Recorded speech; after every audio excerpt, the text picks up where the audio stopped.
Top quality और consistent performance के लिए सिर्फ सिल्वर पंप नाम याद रखना। ಪಾಕ್ ಜೊತೆಗಿನ ಸಂಘರ್ಷದ ಬಳಿಕ ಭಾರತ ಹಲವು ಮುನ್ನೆಚ್ಚರಿಕೆ ಕ್ರಮಗಳನ್ನು ಅನುಸರಿಸುತ್ತಿದೆ. ನಿನ್ನೆ ದಿನವೆಲ್ಲ ಗಡಿಯಾದ್ಯಂತ ಮಾಕ್ ಡ್ರಿಲ್ ಮಾಡಲಾಯಿತು.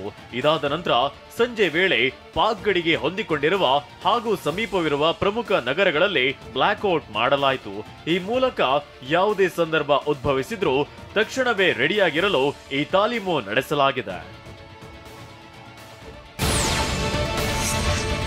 ಭಾರತ ಮತ್ತು ಪಾಕಿಸ್ತಾನ ಸಂಘರ್ಷದ ನಂತರ ಭಾರತದಲ್ಲಿದ್ದುಕೊಂಡೇ ದೇಶದ್ರೋಹ ಕೃತ್ಯದಲ್ಲಿ ತೊಡಗಿದ್ದ ಹಲವಾರು ಪಾಪಿಗಳ ಬಣ್ಣ ಬಯಲಾಗಿದೆ.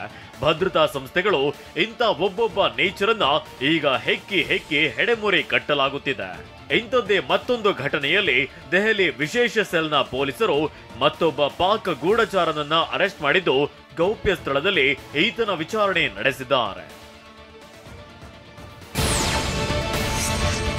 ವಾಣಿಜ್ಯ ಬಳಕೆಯ ಎಲ್ಪಿಜಿ ಸಿಲಿಂಡರ್ ದರ 24 ರೂಪಾಯಿ ಇಳಿಕೆಯಾಗಿದ್ದು ಹೊಸ ದರ ಇಂದಿನಿಂದಲೇ ಜಾರಿಯಾಗಲಿದೆ.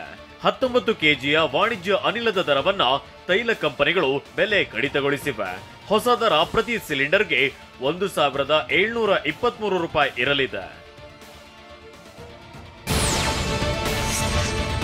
ಭಾರತ ಪಾಕ್ ಮೇಲೆ ಗಡಿಯಲ್ಲಿ ಸರ್ಜಿಕಲ್ ಸ್ಟ್ರೈಕ್ ಮಾಡಿದ್ದು ಮಾತ್ರವಲ್ಲ, ಈಗ ರಾಜತಾಂತ್ರಿಕವಾಗಿ ಸರ್ಜಿಕಲ್ ಸ್ಟ್ರೈಕ್ ಮುಂದುವರೆಸಿದೆ.